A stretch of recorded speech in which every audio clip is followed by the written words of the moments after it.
मुंबईमध्ये काँग्रेस पक्ष मनसेला नवा भिडू म्हणून महाविकास आघाडीत समाविष्ट करून घेण्यास तयार नाहीये। मात्र मनसेविना मुंबई महाविकास आघाडीचा खेळ जमेना अशी म्हणण्याची वेळ आली आहे। 2024च्या निवडणुकांची आकडेवारी बघितल्यास मनसेला सोबत घेतल्यास महाविकास आघाडीला मोठा फायदा होणार असल्याचं दिसून येत आहे। मुंबई महापालिकेच्या 227 पैकी 22 वॉर्डमध्ये मनसेच्या मतांचा महाविकास आघाडीला फायदा होईल असं चित्र आहे। दिंडोशी, गोरेगाव, वर्सोवा, जोगेश्वरी पूर्व, विलेपार्ले, कलिना, भांडूप, घाटकोपर पश्चिम, अणुशक्तीनगर, चांदिवली, माहीम या विधानसभा मतदारसंघातील 22 वॉर्डमध्ये मनसेच्या मतांचा महाविकास आघाडीला फायदा होऊ शकतो असा अंदाज आहे। त्यामुळे मनसेबाबत सकारात्मक नसलेल्या काँग्रेसला आपला विरोध बाजूला ठेवत मनसेला सोबत घ्यावं लागतंय की मनसे संदर्भात सकारात्मक असलेले उद्धव ठाकरे आणि शरद पवार दुसरी कोणती भूमिका घेणार याकडे सगळ्यांचं लक्ष आहे। मुंबईच्या ज्या 22 वॉर्ड्समध्ये राज ठाकरेंच्या महाराष्ट्र नवनिर्माण सेनेची ताकद जास्त आहे त्यापैकी 10 महत्त्वाच्या भागांमध्ये भाजप आणि महाविकास आघाडीच्या मतांच्या फरकांमध्ये मनसेची निर्णायक भूमिका कशी राहतीये आपण पाहूया। दिंडोशी वॉर्ड क्रमांक 42 मध्ये 9035 मतं भाजप आणि शिवसेनेला, ठाकरे आणि काँग्रेस 7371 तर मनसेला 2972।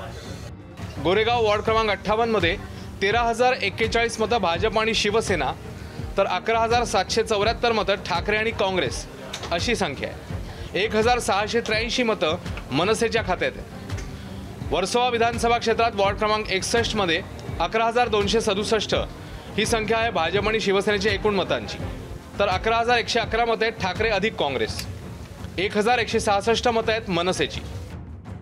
जोगेश्वरी पूर्वमध्ये वॉर्ड क्रमांक 74 ला 12274 मतं आहेत भाजप आणि शिवसेना, तर ठाकरे अधिक काँग्रेस अशी मतं आहेत 10394। 2076 मतं आहेत मनसेला। विलेपार्ले वॉर्ड क्रमांक 88 मतांची संख्या भाजप आणि शिवसेना 9933, ठाकरे अधिक काँग्रेस 8294 आणि मनसे 3011।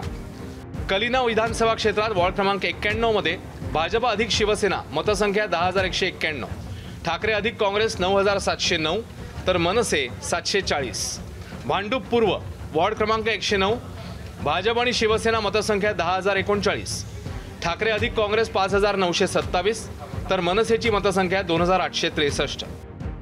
घाटकोपर पश्चिम वॉर्ड क्रमांक 123 भाजप आणि शिवसेना 11051, ठाकरे आणि काँग्रेस 9350, मनसे 5881।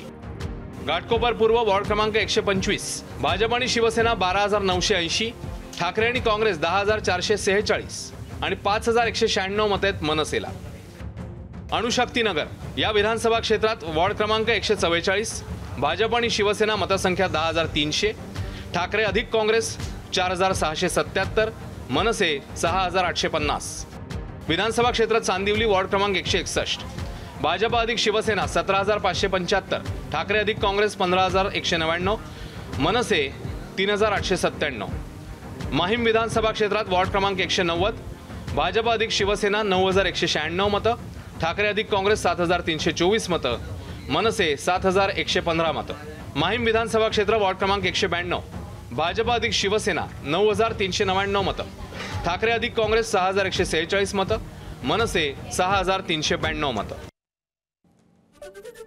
महाविकास आघाडीत राज ठाकरेंना सोबत घ्यावं की न घ्यावं यावर काँग्रेसचे नेते विजय वडेट्टीवार काय म्हणाले तेही आपण पाहूया। ते आता मुंबईची लोक सगळी नेते मंडळी ठरवतील। मुंबई त्यांना जिंकायची आहे, महाविकास आघाडीला जिंकायची आहे किंवा कोणाला आमचे सगळे नेते मंडळी आहेत काँग्रेसचे, त्यांनी त्या पद्धतीने बसून चर्चा करावी आणि तो निर्णय घ्यावा असं आमचं मत आहे। तर एका बाजूला निवडणुकीच्या दिवशी मतदार याद्यांमधील घोळ असल्याचा दावा करत अनेक मतदार यादीमध्ये त्यांचं नाव आणि त्यांचं मतदान केंद्र सापडलं नसल्याची तक्रार करतात आणि मतदानाच्या अधिकारापासून मुक्तात। नेहमीचा अनुभव लक्षात घेत नागपूर जिल्ह्यामध्ये निवडणूक यंत्रणेनं ठिकठिकाणी फलक लावून त्या भागातील मतदान केंद्र कुठे आहे, कोणत्या शाळेत किंवा इमारतीत आहे, त्या इमारतीचा कोणत्या खोलीमध्ये मतदान केंद्र राहील या संदर्भात मतदारांना माहिती देणं, जागृत करणं सुरू केलंय। मतदारांनी आपल्या प्रभागात त्यांचं मतदान केंद्र कुठे आहे या फलकावर पाहून निश्चित करावं आणि मतदार यादीमध्ये आपलं नाव शोधून ठेवावं असं आवाहन या माहिती फलकाच्या माध्यमातून निवडणूक यंत्रणांद्वारे केलं जात आहे। प्रतिनिधींनी आमचा आढावा घेतलाय, पाहूया। निवडणूक कुठली असेल, मतदानाच्या दिवशी सर्वाधिक गोंधळ जो आहे तो मतदाराचा उडतो, कारण त्यांना त्यांचे मतदान केंद्र कुठे आहेत याची माहिती नसते किंवा मतदार यादीमध्ये त्यांचं नाव कुठं आहे त्याची माहिती नसते.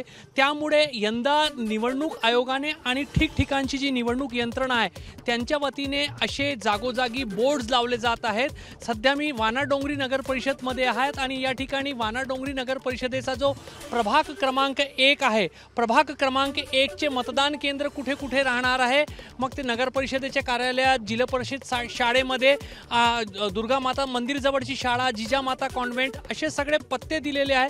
कुठल्या खोलीमध्ये तुमचं मतदान राहणार आहे हे या ठिकाणी सांगण्यात आलेलं आहे. आणि मतदार राजाने आपापले मतदान केंद्र तपासून घ्यावे आणि तिथल्या मतदार यादीमध्ये आपलं नाव आहे की नाही हे तपासून घ्यावं. म्हणजेच 2 तारखेला जेव्हा मतदान होईल त्या दिवशी गोंधळ उडणार नाही आणि मतदानाच्या अधिकारापासून कोणीही वंचित राहणार नाही.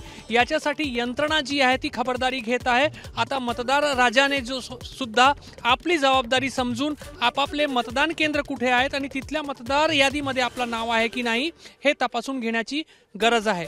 कॅमेरामॅन अतुल हिरडेसह रजत वसिष्ठ, एबीपी माझा, नागपूर.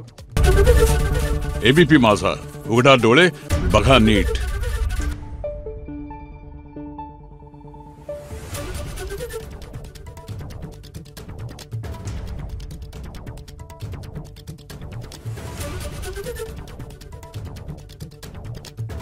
Thank you.